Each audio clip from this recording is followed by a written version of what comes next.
gonna go and stop in to see my mother-in-law. Woo! They call it a sneak attack. Woo.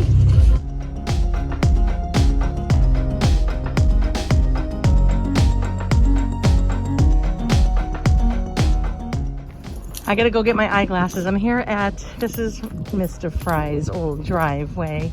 Hi, birdies. I have to get my glasses because I'm gonna cut my mother-in-law's hair.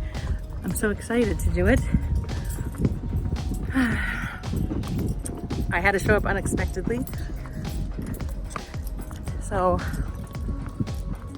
I'm with my daughter Rachel, and to come into this hometown is very difficult. But I'll tell you something. You know, I'm watching everybody as I'm driving. I'm out of breath, sorry. I'm watching, you know, people bike riding and water their gardens, and the birds are flying, and it's so beautiful out. And I'm like, you know what? Life is what you make it. Okay, fine. Some things, you know, you come upon you because God is going to give you your crosses. But even with that, God says he gives you abundantly, above and beyond what you could think or ask, or however it goes. And I'm like, you know what? I'm telling my daughter, we can do whatever we want. You know what I mean? So it's true that this is Stephen's old stomping ground. It's true that he's the love of my life.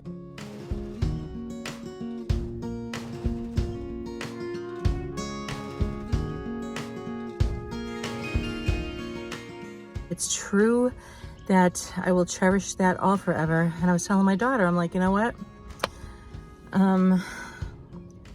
There's no denying that, but he is not as magnificent as he was. We even went by the place that we met, and I cannot wait to explain that story to you. I should really make a video about that. But as magnificent and as perfect and as wonderful, and I told my daughter, I said, I married the coolest man. I did. I married the coolest man alive.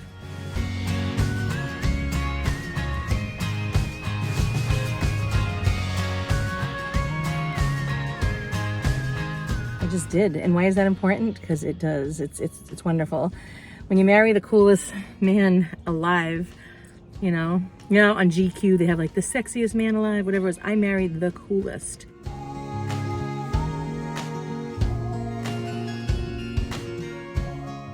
The most beautiful.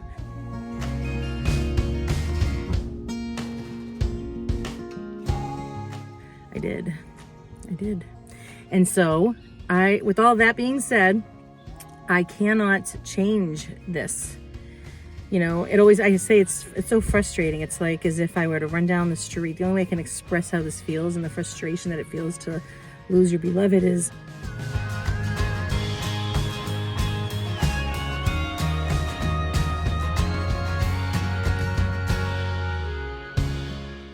I want to run down the street and just tear my flesh off screaming, because it's the only way to relieve what is going on inside. But with all that said, and even though that's all true, I want to go into my next stage of my life. I'll see Stephen again.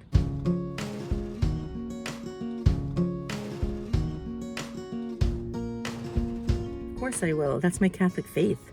And it's wonderful. And he's with his father. He's with my father. He's with two of our children. So the thing is, that will be then. I had what I had before. And I have a certain time period. Does this make sense? I'm going to cry because it's so beautiful. I had what I had already.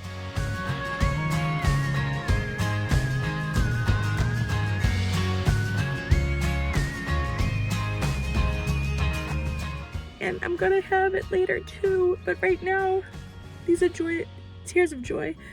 I'm gonna have it then later.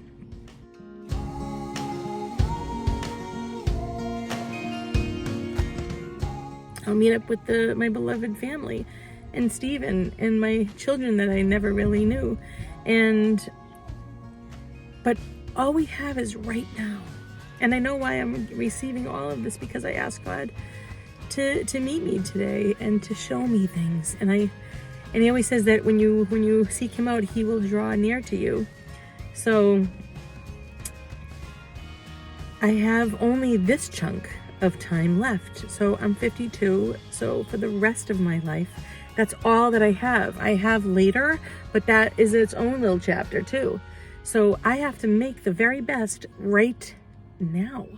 And it's very exciting. It is. You have all this sorrow, but at the same time, you, you know what I mean? At the same time, it's beautiful. So I don't know. I'm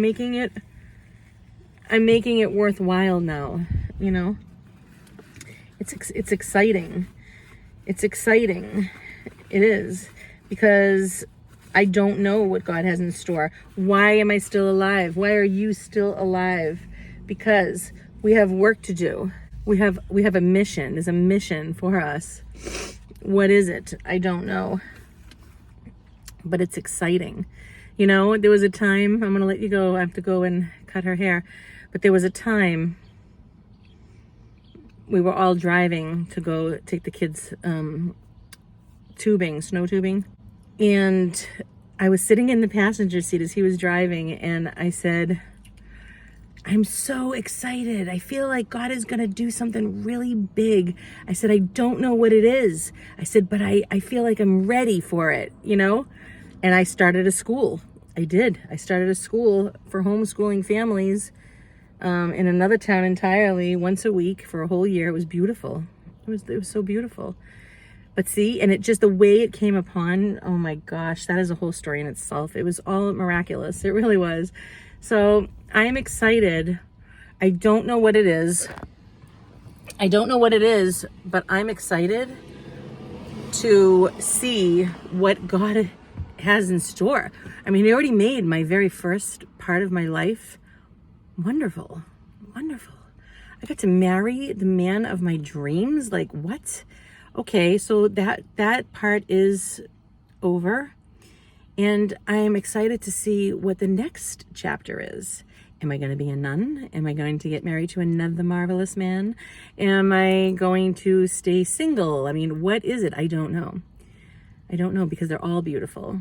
They're all beautiful. So, yeah. All right. So I have to go cut hair. I have to go pretend like I know what I'm doing.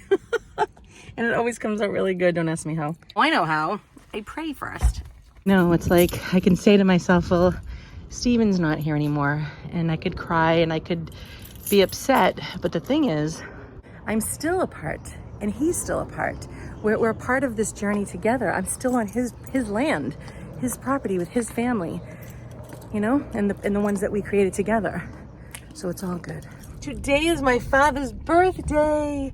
He would have been 79. Yes, he died not this past New Year's, but the one before that. So yeah, I have a 79-year-old daddy. Woohoo! I love my daddy. My daddy the king. Happy birthday, daddy. Mwah. All right, I got my handy dandy rubber boots. Those are the best things on the planet. Oh yeah. Oh, this is my beautiful, beautiful area that I get to come. And look at it. Everybody's active today. Yeah, there's all golf carts out there. That's one thing I've always wanted to do. Just get in one of those golf carts and play golf. I think that would be something I would totally do. Not now. It's not necessary now. But when I retire, you know I don't work. But wow, look at way out there. Way out there in the hills. Boop. Yeah. But I work, you know what I mean? I do. And so when I retire from all of this busyness, wow, it's kind of cold. It's so beautiful here, huh? The flowers are watered, and now I'm listening to the rosary. And now I gotta go get a wire brush to try to get paint off someone's stairs. And the gentleman that I work for here with the flowers said, don't use paint thinner on the cement. Okay, he's really smart. He knows a lot of things. All right, I asked a gentleman here and he led me to these, and they just don't feel strong enough. The way that the gentleman that I was watering flowers for described it was a long handle like this The bristles are going to be super high like that. And I said to myself, you know what, self? This can't be it. Because look, I can touch that. It's not so tough. This is tougher. And you got to follow your instincts because, you know, this woman saw me, you know, looking all around and she said, can I help you? And I described what it was and follow your instincts. Okay? Yeah, I don't think I'm going to buy these ones. All right. Good job, Lisa. See, we painted the railing. It looks great, but the wind kept on